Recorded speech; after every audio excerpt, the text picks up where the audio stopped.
구슬옥, 돌석, 석글혼, 뒤섞일효. 옥석혼요. 옥과 돌이 뒤섞여 구별되지 않음. 좋은 것과 나쁜 것이 뒤섞여 분간되지 않음. 춘추시대 초나라 땅, 숲이 우거진 깊은 산속에 살던 변화라는 사람에게 있었던 일입니다. 그는 어느 날 산속에서 빛나는 무언가를 발견했어요. 단단하고 거칠고 흙투성이었지만 그는 단번에 알아보았죠. 그건 보석 중의 보석, 세상에서 가장 순수한 옥이었어요. 변화는 들뜬 마음을 안고 초나라의 왕, 여왕에게 찾아갔어요. 손에는 정성껏 감싼 그 원석을 들고 말이에요. 폐하, 이건 하늘이 내린 보물입니다.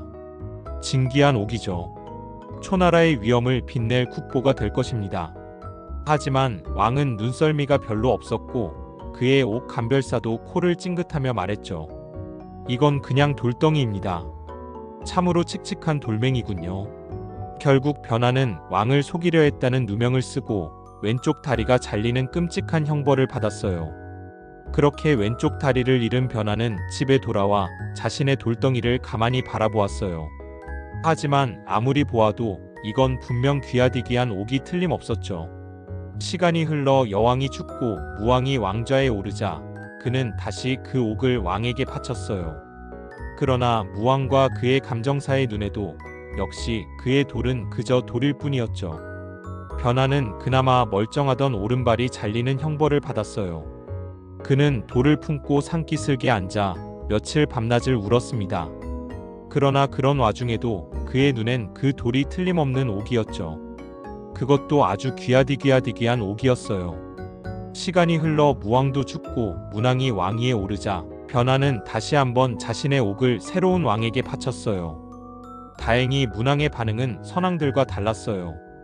그는 변화의 옥을 알아보고는 원석을 갈고 닦아보게 했죠. 그렇게 비로소 때 빼고 광내는 과정을 거쳐 세상에 새롭게 모습을 보인 변화의 옥은 과연 천하에 둘도 없는 명옥이었어요. 이 옥은 이후 화씨지벽이라 불리며 초나라 최고의 보물로 귀하게 여겨졌답니다. 화씨지벽의 화씨는 변화를, 벽은 옥을 뜻해요. 즉 화씨지벽은 변화의 옥이라는 뜻이지요. 한 남자의 진심과 눈썰미 그리고 그의 두 다리의 대가로 얻은 보물이었죠. 하지만 여왕과 무왕 그리고 그의 신하들은 그 귀한 옥을 알아보지 못하고 오히려 변화의 말을 거짓으로 몰았지요. 그들이 본 것은 거친 돌의 겉모습뿐 그들에게 그 안에 담긴 가치를 꿰뚫어 볼 안목은 없었던 거죠.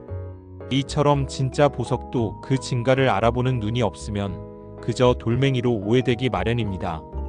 오히려 겉만 번지르르한 돌멩이가 때때로 옥보다 더 쉽게 주목을 받기도 하지요. 진가를 알아보는 눈이 없으면 진실과 허위가 뒤섞여 잘못된 판단이 생기게 되는 법이죠.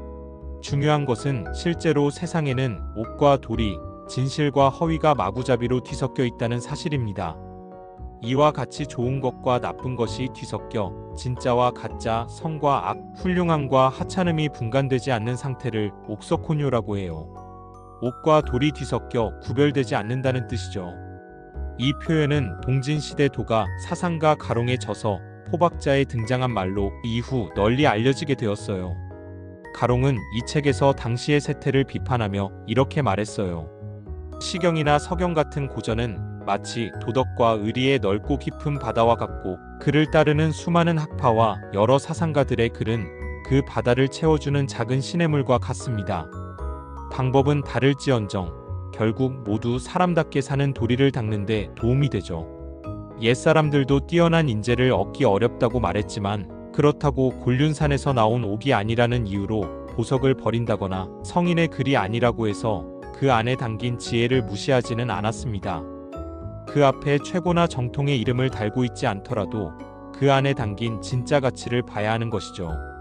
즉 이름이 아니라 본질을 보는 것이 중요한 것입니다. 그에 반해 요즘은 지혜로운 말이 담긴 좋은 글들도 많은데 겉에 드러난 글자 뜻에만 집착하고 그 속에 담긴 깊은 뜻은 대수롭지 않게 여기곤 합니다. 또 어떤 글은 너무 사소하다며 무시하고 어떤 글은 너무 어렵다고 외면하죠.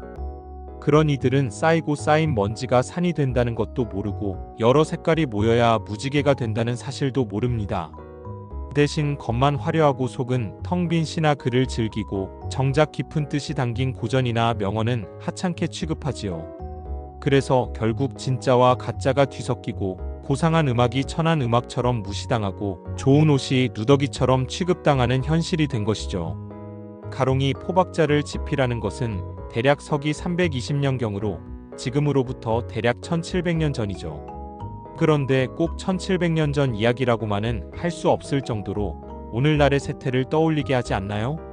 그때나 지금이나 쓸만한 것을 하찮게 여기고 하찮은 것을 귀하게 떠받드는 세상, 참과 거짓, 진짜와 가짜가 뒤섞여 판단이 흐려지는 상황은 언제나 조심해야 할 것입니다. 옥석훈요. 구슬옥, 돌석, 섞을혼, 뒤섞일효. 옥과 돌이 뒤섞여 구별되지 않음. 좋은 것과 나쁜 것이 뒤섞여 분간되지 않음. 옥석훈요.